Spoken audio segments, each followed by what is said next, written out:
বিশ্বনবী মক্কায় বসে বসে তাহাজ্জুদের সালাত পড়ে আল্লাহর কাছে দোয়া করলেন, আল্লাহুম্মা আইজ্জাল ইসলাম বিআহাব্বির রাজুলাইনি ইলাইক। ও আল্লাহ, দুইজন লোকের নাম বলবো, দুইজনের দরকার নেই, এই দুইজনের একজনকে আপনি ইসলামের সুশীতল ছায়া তোলে এনে ইসলামকে বিজয় দান করে দেন। মুহূর্তের মধ্যে দোয়াটা কবুল করে নিয়েছে কে?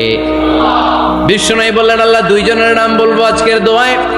আবি জাহাল ইবনে হিশাম, হয়তো হিশামের বেটা আবু জাহেলকে আপনি ইসলামের ভিতরে নিয়ে আসেন, কিংবা ওমর ইবনুল খাত্তাব, খাত্তাবের বেটা ওমরকে আপনি ইসলামের ছায়া তলে নিয়ে আসেন। ওমরে ফারুকের জন্য দোয়াটা কবুল করে নিয়েছে কে? মক্কার যে অবস্থা, আল্লাহর হাবিব সাল্লাল্লাহু আলাইহি ওয়াসাল্লাম বুঝলেন মক্কার এই দুইজনের একজন যদি আমার সাথে না থাকে তাহলে মক্কায় দাওয়াতি কাজ চালিয়ে যাওয়া যাবে। আল্লাহরে বললেন, আল্লাহ, বেশি চাই না, এই দুইজনের একজন, হয় আবু জাহেল নয় ওমর, হয় আবু জাহেল নয় ওমর। বিশ্বনবী যখন দোয়া করলেন, এই দোয়ার একটা ইমানি ধাক্কা, নুরানি ধাক্কা সাইয়েদনা ওমরে ফারুকের হৃদয়কে স্পর্শ করে ফেলল। দোয়া ইজ লাইক এ মিসাইল। এই যে আমরা দোয়া করি, এটা মিসাইলের মতো। যুদ্ধে মিসাইল হামলা করে না? মিসাইল হামলা করার পরে এই মিসাইল লক্ষ্য বস্তুতে যে ভেদ করে, ঠিক কিনা? তেমনি দোয়ার মতো যদি আপনি দোয়া করতে পারেন, আপনি যেই জন্য দোয়া করেছেন ঠিক ওই জায়গায় যে আপনার দোয়া স্পর্শ করে। সুবহানাল্লাহ পড়বেন না? বিশ্বনবীর দোয়ার মাধ্যমে প্রথমে সাইয়েদনা ওমরে ফারুকের হৃদয়ে এক ধাক্কা লাগলো। দুই নম্বরে রব্বুল আলামিন সূরাতুল হাক্কা দিয়ে ওমরে ফারুকের হৃদয়ের মধ্যে দিলেন এক ধাক্কা। পড়েন আল্লাহু আকবার। কোরআনের ভেতরে সূরাতুল হাক্কা নামে একটা সূরা আছে না নাই? আল হাক্কাতু মাল হাক্কা ওয়া মা আদরাকা মাল হাক্কা। পড়েন আল্লাহু আকবার। বিশ্বনবী যখন দোয়া করলেন, ওই দোয়া যখন সাইয়েদনা ওমরে ফারুকের হৃদয়ে স্পর্শ করলো, সাইয়েদনা ওমরে ফারুক সব সময় বিশ্বনবীরে ফলো করতে আরম্ভ করলেন। বিশ্বনবী ডানে গেলে লুকিয়ে লুকিয়ে ওমর ফারুক ডানে যায়, বিশ্বনবী বায়ে গেলে লুকিয়ে লুকিয়ে ওমরে ফারুক বায়ে যায়। বিশ্বনবী একবার মসজিদুল হারামে যে নামাজ পড়তে শুরু করলেন, ওমরে ফারুক তখন বিশ্বনবীর পিছু পিছু ছদ্মবেশে পেছন থেকে যে বিশ্বনবী কিভাবে নামাজ পড়ে দেখতে শুরু করলেন। বিশ্বনবী ইন দা মিন টাইম এশার নামাজে আল হাক্কাতু মাল হাক্কা তেলাওয়াত শুরু করে দিলেন। আল হাক্কাতু মাল হাক্কা তেলাওয়াত শুরু করে দিলেন। তেলাওয়াত করতে করতে বিশ্বনবী যখন তেলাওয়াত করতেছে, ওমরে ফারুক এরকম দুলতেছে আর মজা পাচ্ছে। ওমিয়া, বিশ্বনবীর কণ্ঠ বুঝি আমার মতো কণ্ঠ, আপনার মতো কণ্ঠ, আহমদ বিন ইউসুফের কণ্ঠ, আব্দুল বাসিতের কণ্ঠ না? বিশ্বনবীর গলায় যে কি সুরের ঝংকার আল্লাহ দিয়েছেন, কি সুরের লহরী আল্লাহ দিয়েছেন, একবার যে শুনতো পাগল হয়ে যেত। আল্লাহু আকবার। বিশ্বনবী সূরা হাক্কা মন্ত্রমুগ্ধ তেলাওয়াতে, মন্ত্রমুগ্ধ সুর দিয়ে, মন্ত্রমুগ্ধ কণ্ঠ দিয়ে তেলাওয়াত করতে লাগলেন। এশার সালাতে ওমরে ফারুক দুলতে লাগলেন।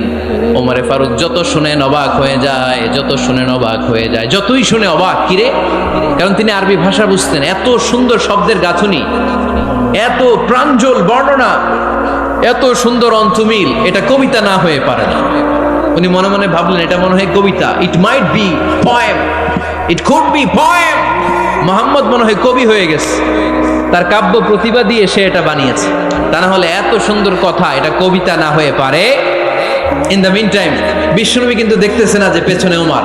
বিশ্বনবী তেলাওয়াত করছিলেন, ইন দ্য মিন টাইম বিশ্বনবী পড়ছিলেন, ওমা হুয়া বিকাউলি শাইরিন কলিলাম মা তুমিনুন। এই আয়াতের অর্থ হলো, এটা কোনো কবির কথা নয়, খুব অল্প সংখ্যক লোকই তোমরা ঈমান আনো। সুবহানাল্লাহ পড়ে। এটাকে বলে কোইনসিডেন্ট। কোইনসিডেন্ট, হুট করে অনেক সময় মিলে যায়। যায় কি যায় না? আপনি একজনের কথা ভাবতেছেন, বাজারে গেলেন, বাজারে যেই দেখেন ওই লোকটা দাঁড়ায় আছে, এরকম হয় কি হয় না? কোইনসিডেন্ট। ওমরে ফারুক মনে মনে যেটা ভাবতেছে ওই কথা দিয়ে বিশ্বনবী তেলাওয়াত করতেছে। আল্লাহু আকবার। বিশ্বনবী যে আয়াত তেলাওয়াত করছিলেন, আয়াতের অর্থ হলো, এটা কোনো কবির বানানো কবিতা না, খুব অল্প সংখ্যক লোকই তোমরা ঈমান আনো। ওমরে ফারুক আটকে উঠলেন, থমকে দাঁড়ালেন। ঘটনা কি? আমি মনে মনে ভাবলাম, কি রে, এত সুন্দর কথা, এটা তো মানুষের কথা হতে পারে না, এটা নিশ্চয়ই কবিতা, কবির কথা। কিন্তু মুহাম্মদ এখন আবার পড়তেছে ওমা হুয়া বিকাউলি শায়ের, এটা কোনো শায়েরের, কবির কথা নয়। কলিলাম মা তুমিনুন, অল্পই তোমরা ঈমান আনো। তার মানে আমার মনে যা চলে মুহাম্মদ এটা টের পায়। মুহাম্মদ গণক। নাউজুবিল্লাহ পড়বেন না? মুহাম্মদ অনেক বড় মাপের একজন গণক। মানুষের হৃদয়ে কি চলে, মনে মনে কি ভাবে, মুহাম্মদ না দেখেও বলে দিতে পারে। ইন দা মিন টাইম বিশ্বনবী পরের আয়াতে পড়লেন ওয়ালা বিকাউলি কাহিনিন কলিলাম মা তাযাক্কারুন। এই আয়াতের অর্থ হলো এটা কোনো গণকের বানানো গণনা নয়, খুব অল্প সংখ্যক লোকই তোমরা উপদেশ হিসেবে এটাকে মানো। সুবহানাল্লাহ পড়েন। এবার আর ওমরে ফারুকের সহ্য হয় না, কি আজীব তামাশা। প্রথমে মনে করলাম কবিতা, মোহাম্মদ কয় কবি না, সে কবি না, এটা কবিতা না। তারপরে ভাবলাম সে গণক, সে আয়াত পরে পরে বলে দিল এটা গণনা নয়, তাহলে এটা কি? এটা কি কবিতাও না, গণনাও না, তাহলে এটা কি? বিশ্বনবী তখন বললেন তানজিলুম মির রাব্বিল আলামিন। সুবহানাল্লাহ পড়েন। পরের আয়াত ছিল তানজিলুম মির রাব্বিল আলামিন। এটা দুনিয়ার কোনো কবির বানানো কবিতা না, এটা কোনো গণকের গণনা না, এটা কোনো সাহিত্যিকের বানানো সাহিত্য নয়, এটা মহাবিশ্বের পরিচালক রব্বুল আলামিনের কাছ থেকে পাঠানো কিতাব কোরআন। সূরা হাক্কার ধাক্কায় ওমরে ফারুক কাইত। প্রথমে ধাক্কাটা লাগলো যে দোয়া। বিষ্ণুনবী তাহাজ্জুদে কেঁদে দোয়া করলেন, আল্লাহ হয় আবু জাহেল রে দিবা, নাইলে ওমর রে দিবা। ওই দোয়া ওমরে ফারুকের হৃদয়ে ছোঁয়া লেগেছে। এরপর হাক্কা, সূরাতুল হাক্কা দিয়ে দিলে এক ধাক্কা। এই ধাক্কা খেয়ে উথাল পাথাল হৃদয়ের মধ্যে, হায় রে, এ কি বাণী, এ কেমন কথা, কে মুহাম্মদ? তারপরও শয়তানের ওয়াসওয়াসা আছে না নাই? আল্লাহ বলে যতই ওয়াসওয়াসা ওমরকে দেয়া হোক, আমি ওমরে ফারুককে এই মুসলিম উম্মতের সেনাপতি বানিয়ে ছাড়বো, আমি সেনাপতি বানাবো। এবার 3 নাম্বার ডোজ। ডাক্তারের কাছে গেলে প্রথমে দেখবেন সিম্পল ডোজ দেয়, নরমাল ওষুধ, এটাতে কাজ না হলে ডোজ বাড়ায়, একেবারে কাজ না হলে অ্যান্টিবায়োটিক মারে, আছে না নাই? আল্লাহ প্রথমে দোয়ার ছোঁয়া লাগালেন, তারপর সূরা হাক্কা দিয়ে ধাক্কা মারলেন, এরপরে রব্বুল আলামিন বলেন এবার 3 নাম্বার ডোজ সূরা তহা দিয়ে আমি তোমার হৃদয়টারে উজালা বানায় দেব রে ওমর। শয়তান ওদিক দিয়ে ওয়াসওয়াসা, খেলা দুই দিক থেকে চলতেছে। আল্লাহ তাআলা হেদায়েতের রাস্তায় টানছে, শয়তান জাহান্নামের দিকে টানছে। ঘোষণা দেয়া হলো মক্কায়, মুহাম্মদের মাথা কেটে এনে দিলে এত এত স্বর্ণ মুদ্রা দেয়া হবে। ওমরে ফারুক রাজি হয়ে গেলেন, নাঙ্গা তলোয়ার নিয়ে বিশ্বনবীর মাথা কাটার জন্য ছুটলেন। নাউজুবিল্লাহ পড়বেন না? বনু জাহরা গোত্রের এক লোক বলে, আইনা ইয়া ওমর, কই যাও? মুহাম্মদের মাথা কাটতে যাই। আরে মুহাম্মদের মাথা কাটতে যাও? তোমার বোন ফাতিমা বিনতে খাত্তাব আর তোমার বোন জামাই সাঈদ কদ সাবা, এরা তো ধর্ম ত্যাগ করে ফেলছে, এটা তো আমাদের ধর্ম ত্যাগ করে মুহাম্মদের ফলোয়ার হয়ে গেছে। আগে ওমর ঘর সামলাও, পরে মুহাম্মদের মাথা কাটতে যেও। ওমরে ফারুক অবাক হয়ে গেলেন, তলোয়ার নিয়ে বিশ্বনবীর দিকে না যে নিজের বাড়ির দিকে চলে গেলেন। বিশ্বনবীর আপন বোন ফাতিমা বিনতে খাত্তাব, বোন জামাই সাঈদ আর খাব্বাব রাদিয়াল্লাহু তাআলা আনহু, 3 জন মিলে সূরা তহা তেলাওয়াত করছিলেন। পড়েন সুবহানাল্লাহ। মক্কায় লুকিয়ে লুকিয়ে দাওয়াত হতো। খাব্বাব রাদিয়াল্লাহু তাআলা আনহু একটা চামড়ার ফলকের মধ্যে সূরা তহার কয়েকটা আয়াত এনে ওমরে ফারুকের বোন আর বোন জামাইকে শিক্ষা দিচ্ছে, ট্রেনিং দিচ্ছে। সুবহানাল্লাহ পড়েন। লুকিয়ে লুকিয়ে ওমরে ফারুক যখন ঘরে চলে আসলেন, এরা তটস্থ হয়ে গেল। সাইয়েদনা খাব্বাব বিছানার তলায় লুকিয়ে গেলেন। ওমরে ফারুক বললেন, দরজা খোলো। ফাতিমা বিনতে খাত্তাব দরজা খোলার পরে নির্মম ভাবে সাইয়েদনা ওমর রাদিয়াল্লাহু তাআলা আনহু বোনের গায়ে আঘাত শুরু করে দিল। বোন জামাইকে আহত করতে শুরু করলো আর বলতে শুরু করলো, তোরা পাগল হলি কেন? কি আছে ওই মুহাম্মাদের মধ্যে? কি জাদু নিয়ে এসেছে? সে যাই বলে লোকজন পাগল হয়ে যায়, সবাই তার উপর কালিমা পড়ে ঈমান এনে ফেলে। কি এমন জিনিস তোদের কাছে আছে যেটা দেখে মুহাম্মদকে তোরা ভালোবাসলি? কি আছে? কি পড়তেছিলি আমারে দেখা? ফাতেমা বলে, ইন্নাকা রিজসুন লা ইয়ামাসসুহু ইল্লাল মুতাহহারুন। ও আমার ভাই ওমর, তুমি নাপাক। তুমি কি? লা ইয়ামাসসুহু ইল্লাল মুতাহহারুন, পবিত্রতা অর্জন না করে এই কোরআন ধরা যায় না। সুবহানাল্লাহ পড়েন। উমরে ফারুক গোসল করে আসলেন, কারণ ধাক্কা তো আগে কয়েকটা খাইছে, কথা বুঝেন নাই বোধহয়। প্রথমে দোয়ার ধাক্কা, পরে কোন সূরা দিয়ে ধাক্কা, হাক্কা দিয়ে ধাক্কা, 3 নম্বরে এখন আরেকটা ধাক্কা খাবে। গোসল করে আসলেন, ফাতেমা বিনতে খাত্তাব বললেন, গোসল যখন করে এসেছেন এই নেন। উমরে ফারুক এবার চামড়ার কাপড়ের মধ্যে সূরা তহার প্রথম আয়াতের দিকে নজর করলেন, নজর করেই কোরআনের প্রেমে পড়ে গেলেন। পড়েন সুবহানাল্লাহ। উমরে ফারুক পড়তে আরম্ভ করলেন, তহা মা আনজালনা আলাইকাল কুরআনা লিতাশকা ইল্লা তাযকিরাতান লিমান ইয়াখশা তানজিলাম মিম্মান খালাকাল আরদা ওয়াস সামাওয়াতিল উলা। সুবহানাল্লাহ পড়েন। উনি পড়তে আরম্ভ করলেন, তহা মা আনজালনা আলাইকাল কুরআনা লিতাশকা, এই কোরআনকে আমি তোমাদের হতভাগ্য জাতি হিসেবে দুনিয়ায় থাকার জন্য পাঠাই নাই, এটা রব্বুল আলামিনের পক্ষ থেকে এসেছে। যারা রবকে ভয় করে তাদের জন্য আছে উপদেশ। যিনি আকাশ বানিয়েছেন, জমিন বানিয়েছেন, ওই আল্লাহ তাআলা নিজেই এই কোরআন পাঠিয়েছে। আওয়াজ করে পড়তে হবে আল্লাহু আকবার। উনি খুব ভালো আরবি জানতেন। সূরা তহা পড়ার পরে আর ধৈর্য ধারণ করতে পারে না। ওমরে ফারুক ছোট্ট বাচ্চার মতো কান্না শুরু করে দিলেন। আল্লাহু আকবার।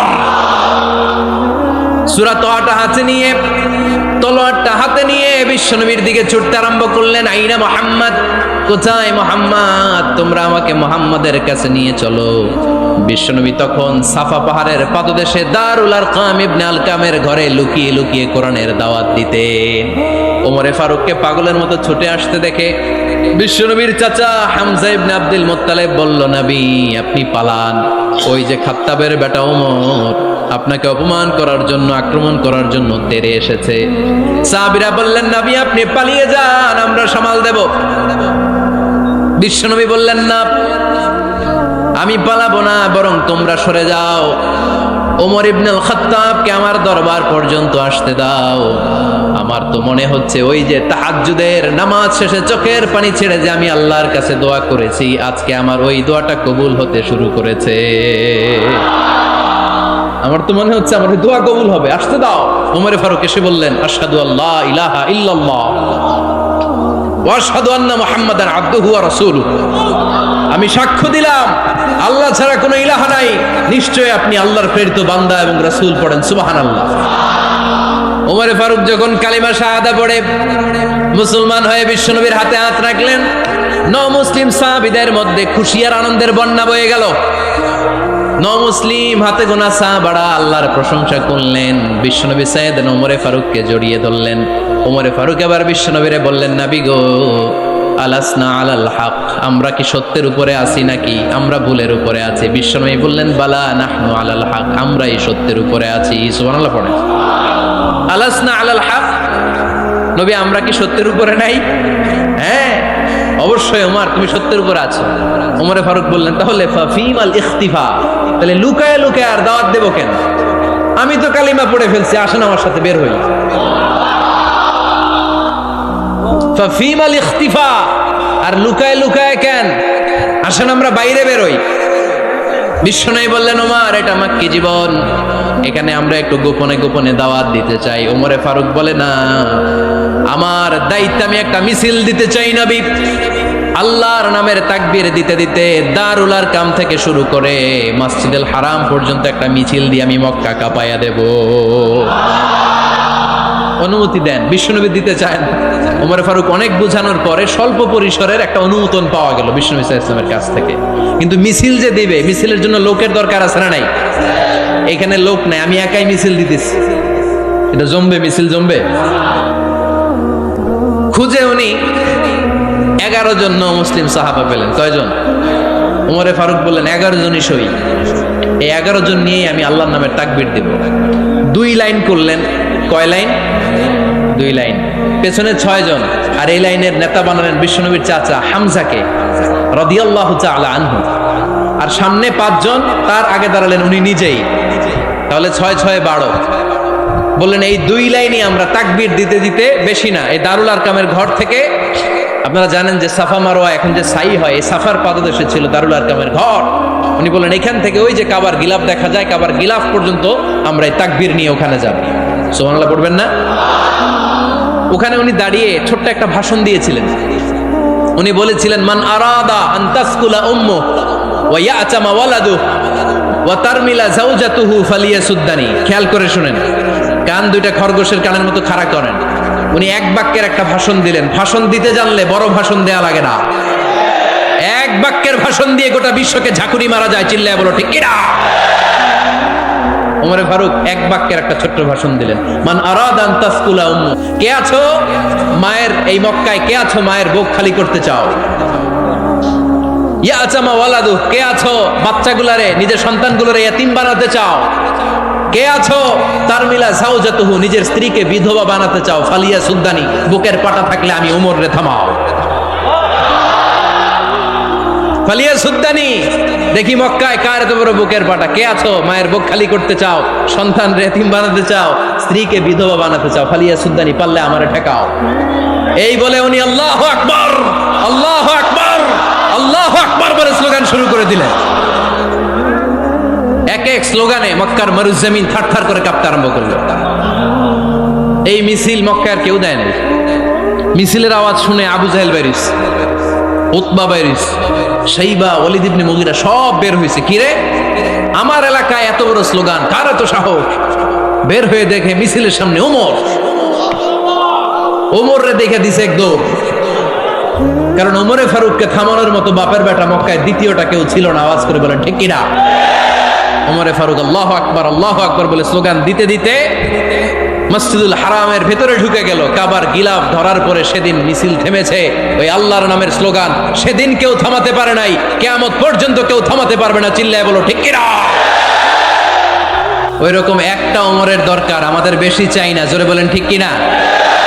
দাও খোদা দাও আমায় আবার ওমর দারাজ দিল, দাও খোদা দাও আমায় আবার ওমর দারাজ দিল, দাও আলীর মতো বীর সেনানি, আলীর মতো বীর সেনানি জাগাতে নিখিল, দাও খোদা দাও আমায় আবার ওমর দারাজ দিল। সুবহানাল্লাহ পড়েন। একটা ওমর লাগবে। চিল্লায় বলেন কয়টা? ওই ওমরের অপেক্ষায় বাংলাদেশ সহ গোটা মুসলিম উম্মাহ, ঠিক কি না? একটা ওমরই যথেষ্ট। আমাদের সেন্ট্রাল লিডারশিপ নাই তো, আমাদেরকে এদিকে লাথি মারলে আমরা ওইদিকে যাই, ওদিক থেকে গুতা মারলে আমরা এদিকে যাই। আমাদের রিপ্রেজেন্টেটিভ, আমাদের প্রতিনিধিত্ব করার মতো কোনো কেন্দ্রীয় লিডারশিপ নেতৃবৃন্দ গোটা বিশ্বে নাই, ঠিক কি না?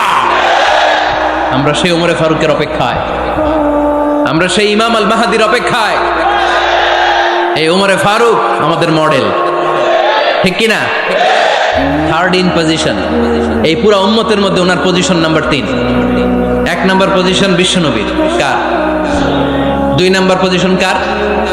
আবু বকর। 3 নাম্বার পজিশন কার?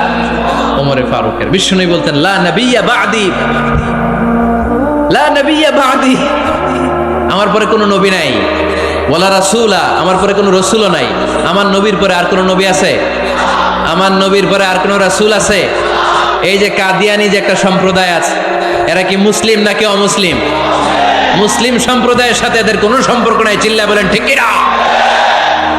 এরা যদি মুসলমান হতে চায়, আমার নবী দ্য লাস্ট মেসেঞ্জার বিশ্বনবীকে খাতামুন নবী হিসেবে সংবাদ সম্মেলন করে গোটা বিশ্বকে জানাই দিতে হবে, তারপরে তাদেরকে আমরা মুসলিম হিসেবে স্বীকৃতি দিব। চিল্লায় বলেন ঠিক কি না? তা না হলে তারা কোন ধর্মের এটাকে জানাই দিতে হবে। No inferiority complex, no identity crisis. Identity ক্রাইসিসে থাকা যাবে না। আপনারা কোন ধর্মের এটা জানাই দেন। আপনারা বিশ্বনবীরও শেষ নবী মানবেন না, আবার মুসলিম বলেও নিজেদেরকে ট্যাগ লাগাতে চাইবেন। সাধারণ মুসলমানরা এটা এই ধোঁকাবাজি মানে না। চিল্লায় বলেন ঠিক কি না? আমার নবীর পরে কোনো নবী নাই। আমার আমার রাসূলের পরে কোনো রাসূল নাই, ঠিক কি না? আল্লাহর হাবিব বলতেন লাউ কানা বাদি নাবিয়্যুন লাকানা উমর, তবে আমার পরে যদি নবী হওয়ার যোগ্যতা কারো থাকে আমার ওমরের ওই যোগ্যতা আছে। সুবহানাল্লাহ পড়েন। প্রভু তুমি বলেছ রাসূল দেবে না, বলনি দেবে না ওমর, বলনি দেবে না হামজা তারি, খালিদ বিজয় তুমি বলেছ রাসূল দেবে না। সুবহানাল্লাহ পড়েন। এজন্য আমরা একটা ওমর চাই। কয়টা? বেশি লাগবে? নেতার মতো নেতা কয়টা লাগে? জোরে বলেন কয়টা? Enough, that's enough. Omar Faruk our super hero. ওনার সাথে বিশ্বনবী সাল্লাল্লাহু আলাইহি ওয়াসাল্লামের মুসাহারার সম্পর্ক ছিল। ওমরে ফারুক যে বিশ্বনবীর শ্বশুর এটা অনেকে জানেই না। ওমরে ফারুক রাদিয়াল্লাহু তাআলা আনহু বিশ্বনবীর শ্বশুর ছিলেন, এটা আজকে নতুন শুনছেন। কে কে হাত তোলেন? দেখছেন হুজুর? সঠিক বলছি না আমি? অনেকে আমরা জানি না। মাশাআল্লাহ, জানতে লজ্জা নাই, শিখতে লজ্জা নাই, লজ্জা হচ্ছে অজ্ঞতায় আর মূর্খতায়, ঠিক কি না? আমরা শিখতে রাজি আছি। যে কথা বলে আমরা তার ছাত্র। আমার আগে হুজুর কথা বলতেছিলেন, আমরা ছিলাম ছাত্র। এখন আমি কথা বলতেছি, এখন আমরা সবাই হয়ে গেছি ছাত্র, ঠিক কি না? যিনি বলেন তিনি শিক্ষক, বাকিরা আমরা ছাত্র, ঠিক কি না? চার খলিফার দুই খলিফা, ইসলামের চার খলিফার দুই খলিফা বিশ্বনবীর মেয়ের জামাই, আর বাকি দুই খলিফা বিশ্বনবীর শ্বশুর। সুবহানাল্লাহ পড়েন। সাইয়েদনা আলী রাদিয়াল্লাহু তাআলা আনহু, সাইয়েদনা উসমান যুন-নূরাইন বিশ্বনবীর মেয়ের জামাই। উসমান রাদিয়াল্লাহু তাআলা আনহুর কাছে বিশ্বনবী দুই মেয়েকে বিয়ে দিয়েছিলেন। একজন মারা যাওয়ার পরে আরেকজন। বিশ্বনবী বলেছেন এরপরে আরেকটা থাকলে ওইটারও বিয়ে দিতাম। সুবহানাল্লাহ পড়বেন না? দুইজন ছিল মেয়ের জামাই আর দুইজন ছিল শ্বশুর। সাইয়েদনা আবু বকর শ্বশুর, বিশ্বনবীর স্ত্রী আম্মাজান আয়েশা রাদিয়াল্লাহু তাআলা আনহার বাবা। বিশ্বনবীর স্ত্রী আম্মাজান হাফসা রাদিয়াল্লাহু তাআলা আনহার বাবা ছিল সাইয়েদনা ওমর ফারুক। চিল্লায় পড়েন আল্লাহু আকবার। জান্নাতুন পজিশন না, সাইয়্যিদু কুহুলিল জান্নাহ। জান্নাতে যত নারীরা যাবে, নারীদের সর্দারিনী হবে সাইয়্যিদাতুনা ফাতেমা রাদিয়াল্লাহু তাআলা আনহা। এই ফরিদপুরের যত ইয়াং স্টাররা তোমরা যারা জান্নাতে যাবে, তোমাদের লিডার হবে সাইয়েদনা হাসান আর হুসাইন রাদিয়াল্লাহু তাআলা আনহুমা। আর বয়স্ক মুরব্বীরা যারা জান্নাতে ঢুকবেন, আপনাদের লিডার হবে সাইয়েদনা আবু বকর আর সাইয়েদনা ওমর ফারুক রাদিয়াল্লাহু তাআলা আনহু। সুবহানাল্লাহ পড়তে পারলেন না? ওমর ফারুক এটা সাধারণ কোনো ক্যারেক্টারিস্টিক্স নয়। ওনাকে আল্লাহ তাআলা নলেজও দিয়েছেন, আবার দিনদারিও দিয়েছেন। আমার দিনী ভাইয়েরা খেয়াল রাখবেন, কোনো আলেমের মধ্যে বা কোনো নেতার মধ্যে যদি এই দুইটার সমন্বয় আপনি পান, যে তার জ্ঞানও আছে আবার দিনদারিও আছে, he belongs the knowledge and he belongs the তাকওয়া, সে গোটা বিশ্বকে জয় করে ফেলবে, ঠিক কিনা? যার মধ্যে জ্ঞান আছে, যার মধ্যে তাকওয়া আছে, তারে কেউ থামায় রাখতে পারে? ওমরে ফারুককে এই দুই নেয়ামত দিয়ে ধন্য করেছে কে? সহিহ বুখারীর বর্ণনা। বিশ্বনবী সাহাবীদের সামনে একটা স্বপ্নের কথা বলছেন। বিশ্বনবী বললেন, আমি স্বপ্নে দেখলাম আমার আঙ্গুলের ফাঁকা থেকে দুধ বের হচ্ছে, আমি তৃপ্তি সহকারে দুধ খেলাম। খাওয়ার পরে দেখলাম আঙ্গুলের মধ্যে একটু দুধ লেগে আছে। আমার আঙ্গুলে অতিরিক্ত লেগে থাকা দুধটা আমি ওমরে ফারুকের মুখের মধ্যে লাগিয়ে দিলাম। সাহাবারা বললেন, ইয়া রাসূলুল্লাহ, ইয়া হাবিবাল্লাহ, মাযা আওয়ালতা বিহি, এই স্বপ্নের আপনি কি ব্যাখ্যা করলেন, আমরা তো বুঝলাম না। বিশ্বনবী বললেন, আওয়ালতু বিহি আল ইলম, আমি এই দুধ দিয়ে জ্ঞানের ব্যাখ্যা করেছি, কারণ ওমরকে আল্লাহ যেই জ্ঞান দিয়েছে গোটা বিশ্বের কাউকে এত জ্ঞান দেয় না। এজন্য স্বপ্নে যদি কেউ দেখেন যে আপনি দুধ খাচ্ছেন, তার মানে আল্লাহ তাআলা আপনার জ্ঞান বাড়ায় দিবেন। ওমরে ফারুককে দুধ খেয়ে অতিরিক্ত দুধের অংশটা বিশ্বনবী আবু বকর রাদিয়াল্লাহু তাআলা আনহুর মুখে দেন নাই, সাইয়েদনা উসমানের মুখে দেন নাই, আলী রাদিয়াল্লাহু তাআলা আনহুর মুখে দেন নাই। স্বপ্নে ওই অতিরিক্ত লেগে থাকা দুধটা বিশ্বনবী ওমরে ফারুকের ঠোঁটের মধ্যে লাগিয়ে দিয়েছেন। এই হাদিস থেকে প্রমাণ হয় আল্লাহ তাআলা জ্ঞানের নেয়ামতে সাইয়েদনা ওমরে ফারুককে ধন্য করেছেন। আবার বুখারীর বর্ণনা, বিশ্বনবী সাল্লাল্লাহু আলাইহি ওয়াসাল্লাম আরেকটা স্বপ্নের বর্ণনা দিচ্ছেন। তিনি বললেন, তোমাদের সবাইকে স্বপ্নে আমার সামনে দাঁড় করানো হলো। আমি দেখলাম তোমাদের কারো জুব্বা নাভি পর্যন্ত, কারো জুব্বা হাঁটু পর্যন্ত, কারো জুব্বা টাকনু পর্যন্ত।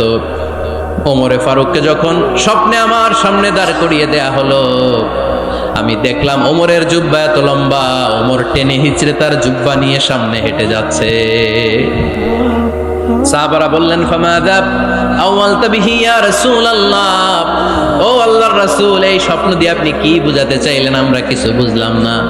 বিশ্বনবী বললেন, আওয়ালতু বিহি আদ-দ্বীন, আমি এই হাদিসের দ্বারা দ্বীনের ব্যাখ্যা করলাম, যার জামা যত লম্বা তার দ্বীনদারি তত বেশি। সুবহানাল্লাহ, আসতে পড়েন। স্বপ্নে দেখলেন কোন সাহাবীর জুব্বা নাবি, কোন সাহাবীর হাঁটু, কারোটা টাকনু, কিন্তু ওমরে ফারুকের জুব্বা এত লম্বা, ইয়াজুরু সাওবাহু, তিনি তার জুব্বা টেনে হিচড়ে যাচ্ছেন। বিশ্বনবী বললেন, এটা দ্বারা আমি দ্বীন, আমি তাকওয়া, দ্বীনদারি, তাকওয়া, এটার ব্যাখ্যা করেছি। তার মানে ওমরে ফারুকের তাকওয়ার সামনে সব তাকওয়া পানি হয়ে যাবে। কোন সুবহানাল্লাহ। আল্লাহ তাআলা সাইয়েদনা ওমরে ফারুককে দ্বীনের জ্ঞান দিয়েছেন, তাকওয়া দিয়েছেন। যুবক ভাইরা, যাকে আল্লাহ তাআলা দ্বীনের জ্ঞান দেয়, যাকে আল্লাহ তাআলা তাকওয়ার এই গুণ দিয়ে সমৃদ্ধ করে, তার জন্য গোটা বিশ্বের সব দরজাগুলোকে ওপেন করে দেয় কে? কত বড় মুত্তাকি ছিলেন সাইয়েদনা ওমরে ফারুক। মদিনার সমাজে কয়জন মুনাফিক ছিল বিশ্বনবী ছাড়া কেউ বলতে পারতেন না। বিশ্বনবী কোন সাহাবীকে মুনাফিকদের লিস্ট দিয়ে যান নাই, একজন সাহাবী ছাড়া। দেখি কেউ বলতে পারেন কিনা ওই সাহাবীর নাম? কি নাম? হুযায়ফা ইবনুল ইয়ামান রাদিয়াল্লাহু তাআলা আনহু। উনাকে বলা হতো সাহিবু সিররি রাসূলিল্লাহ, আল্লাহ রাসূল সাল্লাল্লাহু আলাইহি ওয়াসাল্লামের গোপন তথ্যের ধারক বাহক। সুবহানাল্লাহ পড়বেন না? বিশ্বনবী ইন্তেকালের আগে মদিনার সমাজে মোট কয়জন মুনাফিক আছে, এই তথ্য আবু বকরকে বলেন নাই, ওমর রাদিয়াল্লাহু তাআলা আনহুকে বলেন নাই, উসমান রাদিয়াল্লাহু তাআলা আনহু, আলী রাদিয়াল্লাহু তাআলা আনহু, আশারাতুল মুবাশশিরিনা বিল জান্নাহ কোন সাহাবীকে বলেন নাই। শুধুমাত্র কেবলমাত্র একমাত্র হুযায়ফা ইবনুল ইয়ামান রাদিয়াল্লাহু তাআলা আনহুর কাছে মুনাফিকদের লিস্টে বিশ্বনবী দিয়ে গিয়েছেন। সুবহানাল্লাহ পড়েন। মদিনায় কারা কারা মুনাফিক কেউ জানতো না, হুযায়ফা ছাড়া। কে ছাড়া? নামটা আজকে মুখস্থ করেন, যাতে অন্য কোনো ওয়াজে কেউ জিজ্ঞেস করলে বলতে পারেন। মুনাফিকদের লিস্ট যে সাহাবীর কাছে বিশ্বনবী দিয়ে গিয়েছিলেন, সাহাবীর নাম কি? নাম? নামটা কেমন লাগে? ভাল লাগে? অনেকে আমারে জিজ্ঞেস করে, হুজুর আমার ছেলে হবে আগামী মাসে, একটা নাম দেন। নাম দিয়ে দিলাম হুযায়ফা। যাদের হবে ছেলে, এলাকায় যাদের নেক্সট কয়েক মাসে ছেলে হবে, খালি হুযায়ফা চলবে। কি চলবে? ভাল লাগে? নামটা ভাল লাগে? রাইখেন, অনেক সুন্দর নাম। উনি জানতেন মুনাফিক কারা। দেখেন ওমরে ফারুকের তাকওয়ার লেভেলটা কত হাই। ওমরে ফারুক একদিন হুযায়ফা রাদিয়াল্লাহু তাআলা আনহুর কাছে গেলেন, যে বললেন, হুযায়ফা, বিশ্বনবী ইন্তেকালের আগে মুনাফিকদের নামের লিস্টটা কারো কাছে দেয় নাই, আমার জানা নাই, সাইয়েদনা আবু বকরের জানা নাই, কোন সাহাবীর জানা নাই, তুমি ছাড়া। আমি তোমার কাছে জানতে চাই, আমি ওমরের নামটা ওই মুনাফিকদের খাতায় আছে কিনা আমার একটু বলো। আমার ওমরের নামটা ওই মুনাফিকদের লিস্টিতে একটু আছে কিনা, নামটা একটু বলো। যদি থাকে আমি ভালো হয়ে যাব, আমি নেফাকি দূর করে পাক্কা মুমিন হতে চাই। আমার নাম যদি মুনাফিকের লিস্টে থাকে আমি তো শেষ। হুযায়ফা চোখের পানি ছেড়ে দিয়ে বলে, আমিরুল মুমিনিন, কেমন প্রশ্ন করলেন আপনি? আপনি বিশ্বনবীর শ্বশুর, এই উম্মতে আপনার পজিশন 3 নাম্বার। আপনারে মুনাফিকরা ভয় পায়, শয়তান আপনারে ভয় পায়। আপনি জান্নাতে সব বয়স্ক লোকদেরকে নিয়ে জান্নাতের মধ্যে আগে আগে ঢুকবেন, কেমন করে মুনাফিকদের কাতারে আপনার নাম থাকতে পারে ওমর? সুবহানাল্লাহ পড়ে। কি বিনয়ী, কি তাকওয়া। হুযায়ফাকে যে ধরতেন, হুযায়ফা একটু বলো না আমার নামটা মুনাফিকদের লিস্টিতে আছে কিনা। ওমরে ফারুকের যদি এই টেনশন থাকে যে আমি মুনাফিক হয়ে গেলাম কিনা, আমাদের এই টেনশন থাকার দরকার আছে না নাই? হ্যাঁ, যেন সব সময় আল্লাহর কাছে দোয়া করতে হবে, আল্লাহ তুমি নেফাকি থেকে আমাদেরকে বাঁচাও। আরো জোরে পড়েন আমিন। আপনারা ওঠা বসা শুরু করলেন কেন? অনেক রাত হয়ে গেছে তাই? হ্যাঁ, শেষ করে দেই তাহলে না? যে অনেকের কষ্ট হচ্ছে মনে হচ্ছে। হ্যাঁ, এক নম্বরে যাচ্ছে এইটা সব মুখস্থ দেখি। হ্যাঁ, 1 নাম্বার, 2 নাম্বার, 3 নাম্বার। 1 নাম্বার হইল পেশাবখানা, 2 নাম্বার পায়খানা, 3 নাম্বার নাকি এইটা?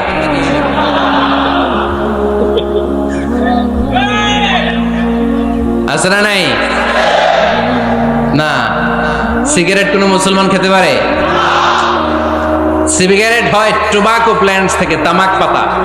ফরিদপুরে চাষ হয় নাকি? হয়। কোন থানায় হয় বেশি? হ্যাঁ,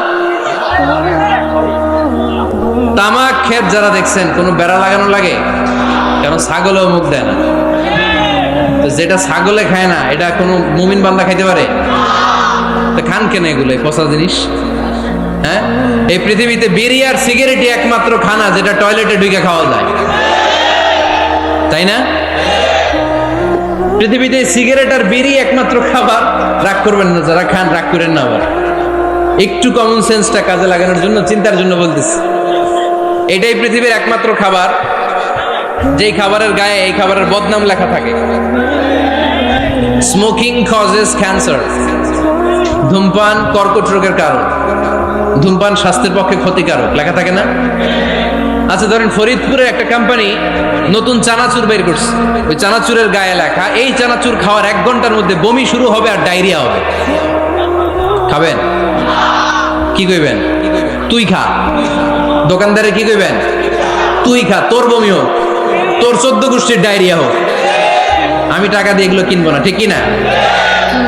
কারণ এই প্রোডাক্টের গায়ে এই প্রোডাক্টের বদনাম লেখা, এটা আমরা কিনবো কেন? কিন্তু সিগারেটের উপরে সিগারেটের বদনাম লেখা থাকার পরও আমরা খাই, টয়লেটে বসে খাই। এটার মধ্যে একটা পয়জন আছে, এটাকে বলে স্লো পয়জন, নিকোটিন। এটা আপনার লাং ফুসফুসকে শেষ করে দিবে, স্লো পয়জন। সিগারেট খাওয়া অনেকটা আত্মহত্যা শামিল। বিষ খেলে সাথে সাথে মরে, সিগারেট খেলে ধুকে ধুকে মরে। আর সিগারেট থেকে হিরোইন, গাঁজা, ফেন্সিডিল, ইয়াবা, মেরিজুয়ানার পথে মানুষ পথ বাড়ায়, পা বাড়ায়, তাই না? এগুলো খাবেন না। ওয়ালা তুলকু আইদিকুম ইলা তাহলুকা। নিজে নিজেকে স্বেচ্ছায় ধ্বংসের দিকে ঠেলে দিও না। জীবনটা অনেক সুন্দর, জীবনটা অনেক রঙিন, আল্লাহর দেয় জীবনটাকে উপভোগ করার দরকার আছে না নাই? এই জন্য সিগারেটকে এই ফরিদপুরের প্রোগ্রাম থেকে আমরা আজকে নো বলে দিলাম। কি বলে দিব? আওয়াজ করে সবাইকে আমরা সবাই একসাথে বলবো, সিগারেটকে কি বললাম? মনে থাকবে? মাহফিলের প্যান্ডেল থেকে বাইর হয়ে আবার ইয়েস, হ্যাঁ না, ইয়েস করা যাবে না। সিগারেটকে কি বললাম? নো। ওমরে ফারুক রাদিয়াল্লাহু তাআলা আনহু আমাদের সুপার হিরো, আমাদের সবাই বলেন আমাদের। উনি কত বড় সুপার হিরো শুনেন। উনি জুমার খুতবা দিচ্ছেন। কি দিচ্ছেন? মসজিদে নববীতে। খুতবার মাঝখানে হঠাৎ বললেন, ইয়া সারিয়াতাল জাবাল, ইয়া সারিয়াত ইবনে জানিমিল জাবাল। এই কথা বলেই আবার খুতবা দিতে শুরু করলেন। ওনার এই ইয়া সারিয়াত ইবনে জানিমিল জাবালের সাথে আগের কথারও কোনো মিল নাই, পরের কথারও কোনো মিল নাই। জুমার নামাজের পর মুসল্লি সাহাবারা ধরলেন, বললেন, ইয়া আমিরাল মুমিনিন। খুতবার মাঝখানে হঠাৎ করে ইয়া সারিয়াত ইবনে জালিমিল জাবাল বলে আপনি চিৎকার করলেন কেন? আপনার এই বাক্যের সাথে আপনার খুতবার আগের বাক্যের কোনো মিল নাই, আপনার খুতবার পরের বাক্যেরও কোনো মিল নাই। এই কথা আপনি কারে বললেন? কারে উদ্দেশ্য করে বললেন? এই কথার তাৎপর্য কি আমাদেরকে বুঝিয়ে বলে। ওমরে ফারুক বললেন, আমি যখন খুতবা দিচ্ছি আমি দেখতে পেলাম ওই যে কয়েক মাস আগে আমি আমার মুসলিম সেনাবাহিনী পারস্যে আক্রমণের জন্য পাঠিয়েছি বর্তমান ইরানের ওই বিশাল এলাকাতে পারস্যে আমি আমার ব্যাটালিয়ন পাঠিয়েছি। আমি হঠাৎ করে দেখতে পেলাম আমার মুসলিম বাহিনীর সেনাপতি যুদ্ধের এক পর্যায়ে তার ডানে আছে উপত্যকা, বায়ে আছে পাহাড়, সে পাহাড়ি রাস্তা ছেড়ে দিয়ে উপত্যকার দিকে যেতে শুরু করেছে। আমি দেখতে পেলাম আমার মুসলিম বাহিনী যদি উপত্যকার দিকে ছুটে বেড়ায়, কাফির মুশরিকরা আমার মুসলিম বাহিনীকে কচুকাটা করে ফেলবে। তাই আমি এখান থেকে তাদেরকে কমান্ড দিয়ে বলেছি, ইয়া সারিয়াতাল জাবাল, উপত্যকার দিকে নয় পাহাড়ের দিকে যাও, তাহলেই তোমাদের বিজয় নিশ্চিত হয়ে যাবে। উপত্যকার দিকে যেও না, ইলাল জাবাল, ইলা সারিয়াতিল জাবাল, পাহাড়ের দিকে ছোট। সাহাবারা অবাক, ঘটনা কি? উনি বসে আছেন মদিনায়, মসজিদে নববীর মিম্বারে দাঁড়িয়ে উনি যদি ইয়া সারিয়াতাল জাবাল বলে, এটা কি ইরানে যাবে নাকি? ও মিয়া, তখনকার সময়ে বর্তমানের মতো মোবাইল ছিল নাকি? ইন্টারনেট ছিল নাকি? কিছু ছিল? খালি মুখে আমি যদি বলি ইয়া সারিয়াতাল জাবাল, এটা ইরানে যাবে, ইন্ডিয়ায় যাবে, ঢাকায় তো যাবে না, ফরিদপুর শহরেই তো বসবে না, ঠিক কিনা? কিন্তু এটা আমিরুল মুমিনিন বিশ্বাসী সাহাবারা বিশ্বাস করে নিল। কিছু মুনাফিক ছিল, এরা কয় না ঝামেলাস, এটা তো সম্ভব না, এক কাজ করি, এই সেনাপতি যখন বিজয়ী বেশে মদিনায় ফিরে আসবে আর আমরা ধরবো। এরা দিন গুনতে লাগলো, এই সেনাপতি মুসলিম বাহিনী নিয়ে পারস্য জয় করে কবে ফিরে আসবে। এই মুনাফিকের দলগুলো কখনো সেনাবাহিনীকে অভ্যর্থনা জানাতে যেত না, কিন্তু এইবার সবার আগে মদিনার উপকণ্ঠে যে সেনাপতিদেরকে অভ্যর্থনা জানানোর জন্য ফুল নিয়ে রেডি, ফুল নিয়ে দাঁড়ায় সেনাপতি ঢুকার সাথে সাথে ধরছে, এই সেনাপতি কোত্থেকে আসছে? কয় পারস্য জয় করে আসছে। কয় এমন এমন দিন, জুমার দিন দুপুর বেলা যুদ্ধের মাঝখানে আমিরুল মুমিনিনের কণ্ঠের কোন কথাবার্তা শুনছো নাকি? সেনাপতি অবাক, কয় তোমরা জানলা কেমনে? শুনছি তো। সুবহানাল্লাহ পড়বেন না? আমরা যুদ্ধে একটা ভয়ঙ্কর অবস্থার মধ্যে ছিলাম, পেছন থেকে শত্রুরা আমাদেরকে আক্রমণ করতে শুরু করে দিল। ডানে যাব না বায়ে যাব, সামনে যাব নাকি পেছনে যাব, রাস্তা খুঁজে পাচ্ছি না। ডান দিকে ছিল আমাদের উপত্যকার রাস্তা, বাঁ দিকে ছিল পাহাড়ি পথ। আমরা সোজা পথ হবে মনে করে উপত্যকার দিকে ছুটতে আরম্ভ করলাম। হঠাৎ করে আমিরুল মুমিনিনের কণ্ঠ বজ্র কণ্ঠে আমার কানের মধ্যে ভেসে আসলো। আমার মনে হলো আমিরুল মুমিনিন কেমন যেন আমাকে কমান্ড দিচ্ছেন আর বলছেন, ইয়া সারিয়াতাল জাবাল, ডান দিকে উপত্যকার পথে নয়, তাড়াতাড়ি পাহাড়ের দিকে সৈন্যবাহিনী নিয়ে উঠে যা। পাহাড়ের দিকে, ডানে না, this is wrong track and this is the right track.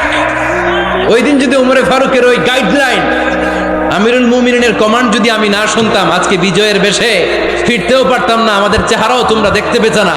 উমরে ফারুকের ওই কমান্ড, ওই গাইডলাইন অদৃশ্য থেকে শোনার কারণে এই পারস্যের মধ্যে আমাদেরকে সেই যুদ্ধে বিজয় দান করেছে কে? দিস ইজ উমরে ফারুক, দিস ইজ উমরে ফারুক। বিশ্বনবী বলতেন, ওমর মা লাকিয়াকা শাইতানু সালিকান ফাজ্জান ইল্লা সালাকা ফাজ্জান গায়রা ফাজ্জিক। ওমর, শয়তান ইবলিস যদি তোমার কোনো রাস্তা দিয়ে হাঁটতে দেখে, শয়তান ওই রাস্তা রেখে দিয়ে অন্য রাস্তা দিয়ে হাঁটে। সুবহানাল্লাহ বাড়িতে যায় বললেন। কে বলতেছে? বিশ্বনবী। কার ব্যাপারে? ওমরে ফারুকের ব্যাপারে। শয়তান যদি দেখে যে ওমরে ফারুক এই রাস্তা দিয়ে হাঁটতেছে, শয়তান ওই রাস্তা রেখে দিয়ে অন্য রাস্তা দিয়ে হাঁটে। সুবহানাল্লাহ পড়েন। রাত্রিবেলা আমরা আমাদের বাচ্চা ছেলে মেয়েদেরকে যখন খাওয়াই, বাচ্চারা খেতে চায় না, এরকম হয় আপনাদের ফরিদপুর এলাকায়? এই এলাকায় হয় নাকি? খেতে চায় না বাচ্চারা, এই চকলেট দেখায়া, এই মিনা কার্টুন দেখায়া, এইটা সেইটা এগুলো সেগুলো বলে, গল্প টল্প বলে ভুলায়া খাওয়ানো লাগে, তাই না? তারপরও খায় না। আমারও ছোট মেয়ে আছে, খেতে চায় না, এইটা সেইটা এমনি সেমনি খাওয়ানো লাগে। তো শেষে না পেরে মা বাবা বলতে বাধ্য হয়, ওই যে ভূত আসতেছে, ভূত, তাড়াতাড়ি তাড়াতাড়ি খাও, নাহলে যে ভূত ধরবে তোমারে। ওই যে বাঘ আসতেছে, বাঘ, তাড়াতাড়ি খাইলে নাহলে বাঘে কামড়াবে। বলি না আমরা? আপনারা কি বলেন? ভূত। আর কি বলেন? হ্যাঁ হ্যাঁ, আচ্ছা, এক এক জায়গায় এক একটা আমরা বলি, ভূত আসবে, বাঘ খাবে, ভাল্লুক খাবে, তাড়াতাড়ি খাও। মদিনাতে যখন ওমরে ফারুক আমিরুল মুমিনিন, মদিনার মায়েরাও বাচ্চাদেরকে খাওয়াতে পারতো না, ছোট্ট মেয়েদেরকে খাওয়াতে পারতো না, খাওয়া নিয়ে যন্ত্রণা করতো। বাচ্চারা যখন মদিনায় খেতে চাইতো না রাত্রিবেলায়, মদিনার মায়েরা বলতো, তাড়াতাড়ি খাও, হা হুয়া ইয়াতি উমর, হা হুয়া ইয়াতি উমর, তাড়াতাড়ি খা, নাইলে ওই যে উমর আসতেছে, Umar. This is our super hero সাইয়েদনা উমর ফারুক রাদিয়াল্লাহু তাআলা আনহু। শুধু শয়তানি ভয় পেত না, মুনাফিকরাও ভয় পেত, জমের মতো ভয়। শুধু তাই না, আমাদের আম্মাজান বিষ্ণু ইসা ইসলামের স্ত্রীরাও উমর ফারুককে ভয় পেতেন। সুবহানাল্লাহ কইবেন না? মাঝে মাঝে বিষ্ণু ইসা ইসলামের সাথে আম্মাজান আয়েশার ঝগড়া হতো, হতো না? আপনাদের ফ্যামিলিতে ঝগড়া হয়? হয় না? হয় না? কার কার দেখি? ওরে আল্লাহ, অনেক আল্লাহর ওলি আছে তো এই জায়গায়। ঝগড়া হয় না? কি কথা কয়, ঝগড়া হয় না বলে? বিশ্বনবীর ফ্যামিলিতে ঝগড়া হয়, আপনার ফ্যামিলিতে হয় না? মিষ্টি ঝগড়া। আর ও বিয়েই করে নাই।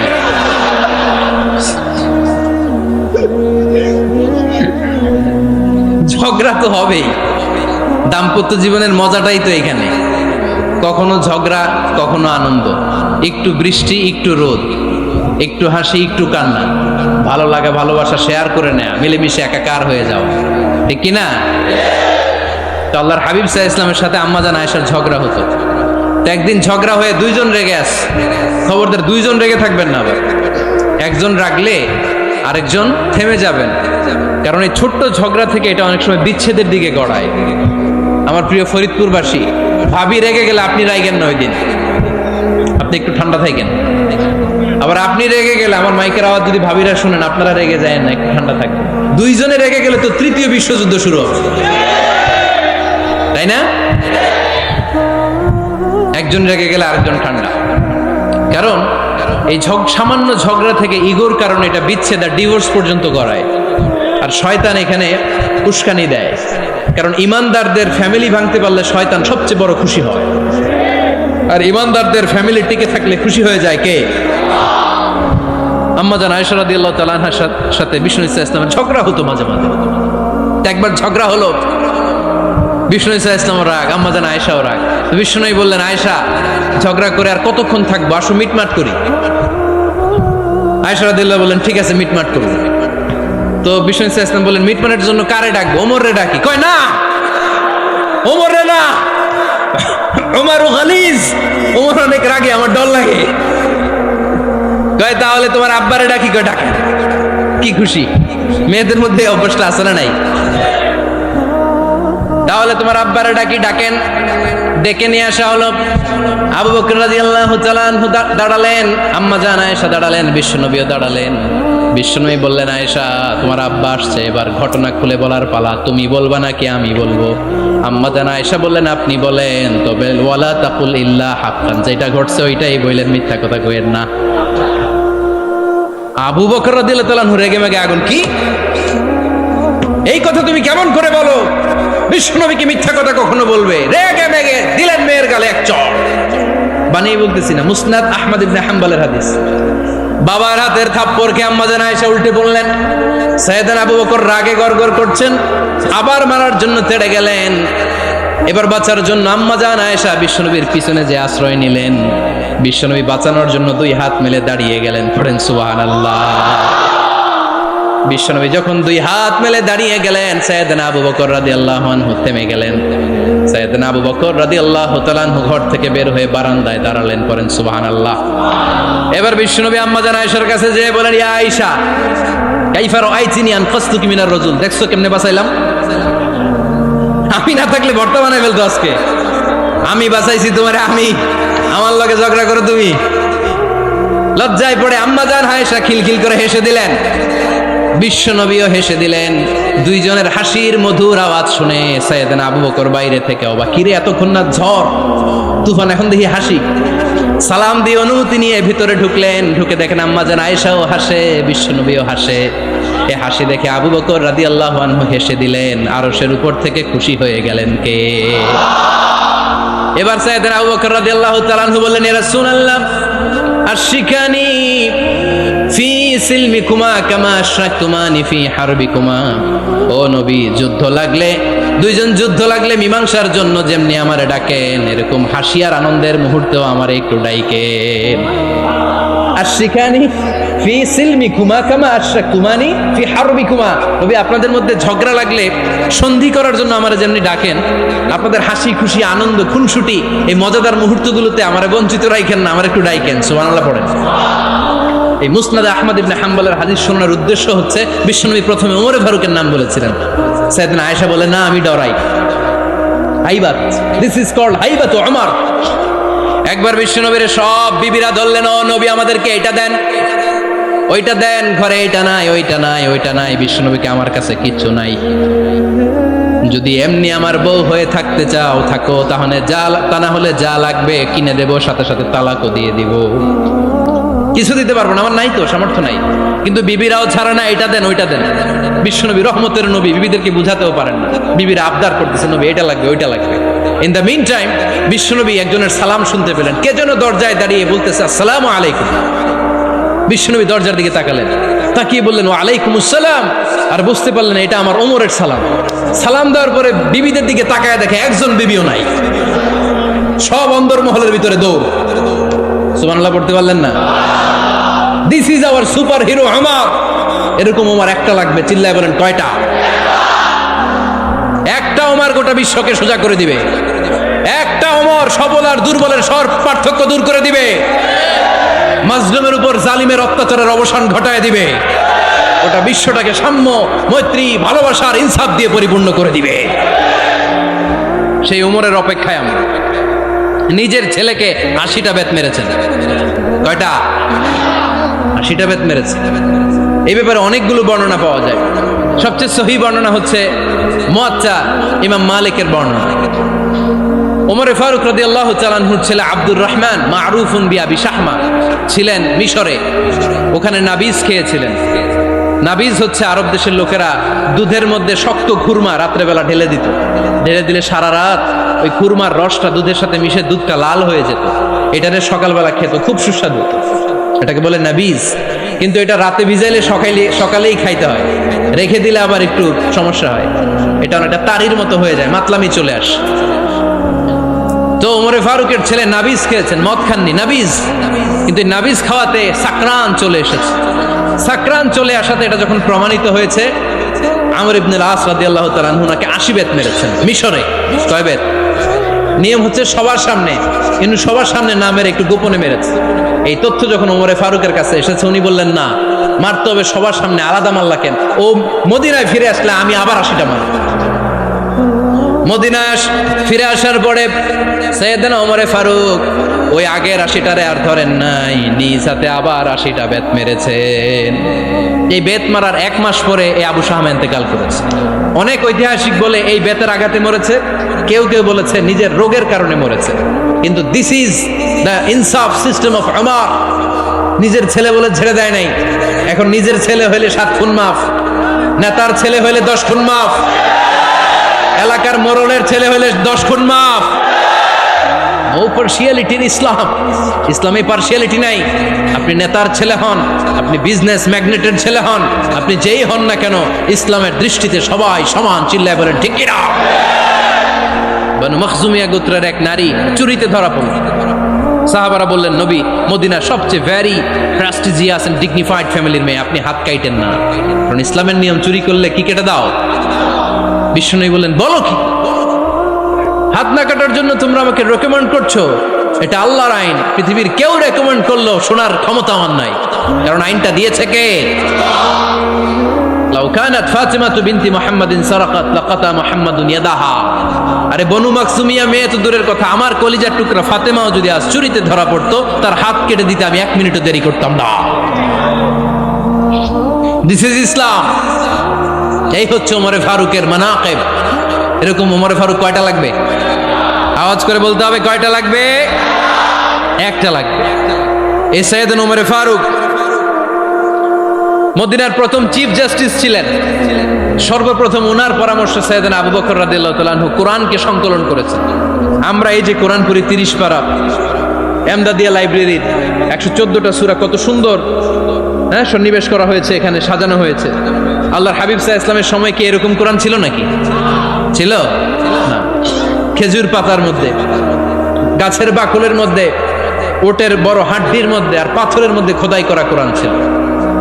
সাইয়েদনা আবু বকরের সময় রাদিয়াল্লাহু তাআলা আনহুর সময় যুদ্ধ হলো, 70 জন হাফেজ সাহাবী ইন্তেকাল করলেন।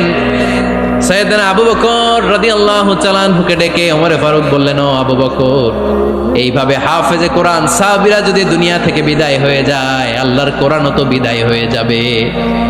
আমার পরামর্শ হলো আপনি সব বয়োজ্যেষ্ঠ সাহাবীদেরকে একসাথে করে কোরআনের সব কাগজগুলোকে একসাথে করে একটা নির্ধারিত কপির মধ্যে কোরআনকে সংকলন করে ফেলেন। সাইয়েদনা আবু বকর বললেন, যেটা আমার নবী করে না, এটা আমি কেমনে করি? কিন্তু ওমরে ফারুক নাচরবান্দা বলে না, এটা করলে কোনো খারাপ হবে না, ভালোই হবে। মুসলিম উম্মার জন্য এক জায়গায় কোরআন সন্নিবেশিত থাকবে, আপনি করেন। সাইয়েদনা আবু বকর রাজি হয় না, ওমরে ফারুকও ছাড়ে না। ওমরে ফারুক বলতে বলতে বলতে বলতে এমন ভাবে সাইয়েদনা আবু বকর রাদিয়াল্লাহু তাআলা আনহুকে ধরলেন, সব শেষে সাইয়েদনা আবু বকর ওমরে ফারুকের কথায় কোরআন সংকলনে রাজি হয়ে গেলেন। পড়েন সুবহানাল্লাহ। উনি বললেন, ওমর যখন আমাকে বারবার বুঝাতে লাগলো, আল্লাহ তাআলা আমার হৃদয়টা ওমরের কথা শোনার জন্য খুলে দিলেন। আল্লাহ তাআলা কেমন যেন আমাকে ইলহাম করলেন, আবু বকর করো, এই কাজের মধ্য দিয়ে আমি আমার কোরআনকে গোটা বিশ্বে জীবিত রেখে দেব। This is Omar. এই যে আমরা হিজরি সনের যে আমরা গণনা করি, এই হিজরি সনের প্রবর্তক হচ্ছে সাইয়েদনা ওমরে ফারুক। সাইয়েদনা ওমরে ফারুক এই হিজরি সনের গণনা শুরু করেছে। সাহাবারা বলল, আমিরুল মুমিনিন, খ্রিস্টানদের ঈসাই সন আছে, আমাদের মুসলমানদের কোনো সন নাই।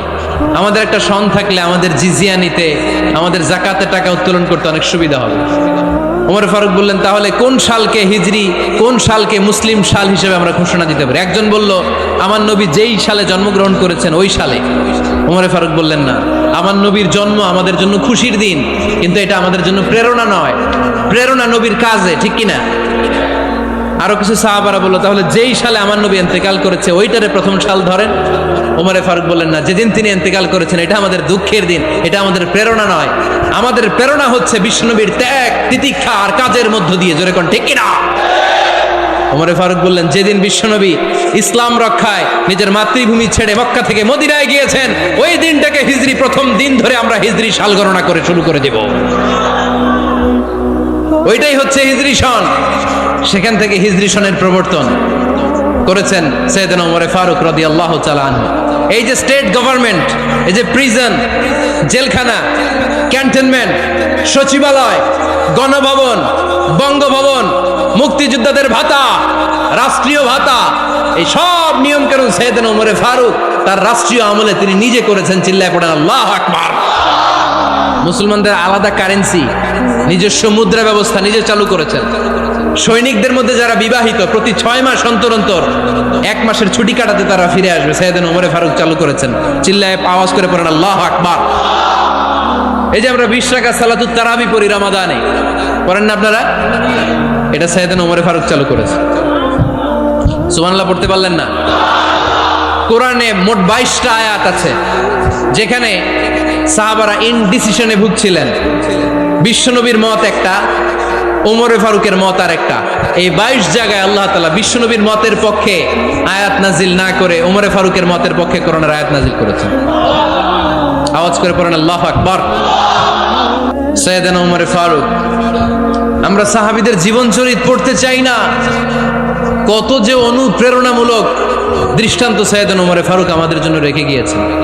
ওমরে ফারুক যখন খলিফা, দিনের বেলায় যদি রাষ্ট্রে কোনো নিয়ম জারি করতেন, দিনের বেলায় জনগণকে কোনো বিষয়ে যদি নিষেধ করতেন, রাত্রে বেলায় খাওয়ার সময় ফ্যামিলি মেম্বারদের সবাইকে বলতেন, এই দিনের বেলা আমি জনগণকে এই কাজ করতে নিষেধ করেছি, তোমরা আমার ফ্যামিলি মেম্বার, খবরদার তোমরা এই কাজ করো না। জনগণ করলে যতটুকু শাস্তি, তোরা করলে পাবি ডবল শাস্তি। সুবহানাল্লাহ কইবেন না? আমাদের নেতারা ওই বাড়ির বিচার করে, ওই বাড়ির মাইয়ার বিচার, ওই বাড়ির পোলার বিচার, নিজের পোলা গাঞ্জা টানে, আছে না নাই? নিজের মেয়ে অপরাধ করে, আছে না নাই? কি নেতা ছিলেন ওমরে ফারুক! আগে নিজের ঘর সামলিয়েছেন, আগে নিজেকে সামলিয়েছেন, নিজের ঘর ঠিক করেছেন। বলেছেন জনগণ করলে যত বেদ, তোরা করলে double Veda. This is call leader, ঠিক কিনা? এক বাবা এসে বললেন, ওমরে ফারুক আমার ছেলে কথা শোনে না, বেয়াদব। ওমর ফারুক ছেলেরা ডাকলেন, বাবা তুমি তোমার আব্বাজানের কথা শোনো না, এটা তো কবিরা গুনাহ। ছেলে বলে, ওমরে ফারুক সব দায় দায়িত্ব আল্লাহ ছেলে মেয়েদেরকে দিয়েছে, বাবা মাকে কোনো দায়িত্ব দেয় নাই। ওমরে ফারুক বললেন, অবশ্যই দায়িত্ব দিয়েছে। তাহলে বলেন আমার বাবার দায়িত্ব কি? উনি বললেন, প্রাইমারিলি প্রথমত 3 দায়িত্ব। আইয়ান তাকিয়া উম্মা, পৃথিবীর প্রতিটি বাবার উচিত ছেলেদের মেয়েদের জন্য ভালো মায়ের ব্যবস্থা করা। 2 নম্বরে আইয়ুহসিনা ইসমা, সুন্দর তার একটা নাম রেখে দেয়া। 3 নম্বর ইউআল্লিমাহুল কিতাব, তার আল্লাহর কিতাব শিক্ষা দেওয়া। এবার ছেলেকে আমার আব্বা 3টার একটাও করে নাই। এবার ওমরে ফারুক রেগে গেলেন, বাবার কাঁধে ধরলেন, বললেন তুই ছেলের জন্য বিচার নিয়ে আসলি, তোর তিনটা দায়িত্বের একটাও তুই পালন করিস নাই। ছেলে বলে আমিরুল মুমিনিন, আমার মা নর্তকী, আমার মা মাজুসি, আমার মায়ের মধ্যে কোনো আদব কাদব নাই, সুন্দরী দেখে আমার মারে বাবা বিয়ে করছে, আমার মায়ের কাছ থেকে জীবনে কিছু শিখি নাই। 2 নাম্বার সাম্মানি খানফাসা, আমার বাবা আমার নাম রেখেছে চামচিকা। কি নাম রাখছে? এটা নাম হইলো একটা, এরকম উল্টা পাল্টা নাম আছে না? নাই না, এগুলো রাখবেন না। আব্দুল্লাহ রাখবেন, আব্দুর রহমান রাখবেন, আর একটা কি বলছি আজকে, হুজাইফা রেখে দিয়ে পারবেন। ওয়ালাম ইউআল্লিমনি হারফাম মিন কিতাবিল্লাহ, আমিরুল মুমিনিন। শুধু তাই না, আল্লাহর কোরআনের একটা অক্ষর আমার বাবা কোনোদিন আমারে শিক্ষা দেয় নাই। ওমর ফারুক রেগে গেলেন, এবার বাপের কান্দে দইরা মারতে শুরু করলেন। তুই পোলার নামে বিচার নিয়ে আইছিস, তোরে মার দিমু আগে। এরকম নেতার দরকার আছে না নাই? মদিনায় এক লোক তার বউরে রাগের চোটে 100 তালাক দিয়ে ফেলছে। কয় তালাক দেয়ার নিয়ম কয়টা? দিছে কয়টা? এবার স্ত্রী কাঁদতে কাঁদতে এসে বলে আমিরুল মুমিনিন দেখেন, আমার স্বামী আমারে রেগে মেগে 100 তালাক দিচ্ছে। ওমর ফারুক বললেন দইরা নিয়ে এটারে নিয়ে আসা হলো। ওমর ফারুক বললেন কয়টা তালাক দিয়েছো? কয় 100টা। কেন দিছ? কয় মাথা গরম আছিল। এরকম আছে না? তালাক দেওয়ার সময় সব তালাক, তুই তালাক, তোর মা তালাক, তোর বোন তালাক, সব তালাক। তালাক দিবে ওয়াইফ রে, দিতেছে সবাই রে। তোমার ফারুক বললেন দিবে 3টা, 100টা দিলা কেন? কয় মেজাজ গরম ছিল। কয় দাঁড়া, আত-তালাকু মিন শাআইরিল্লাহ, তালাক হচ্ছে আল্লাহর দেয়া বিধানের একটা নিদর্শন, এটা নিয়ে তুই খামখেয়ালি করলি। আমার রায় শোন, আমার রায় হচ্ছে 3 তালাকে তোর বউ তালাক, বাকি 97 তালাক তোর পিঠের উপরে পড়বে। এরকম বিচারের দরকার আছে না নাই? এরকম দৃষ্টান্তমূলক বিচার যদি বাংলার জমিনে দেয়া হতো, আর কোন নারী ধর্ষিতা হতো, আর কোন নারীকে অ্যাসিড মারা হতো, আর কোন নারী যৌতুকের জন্য কান্না করতো, একটা আমল লাগবে, বেশি না।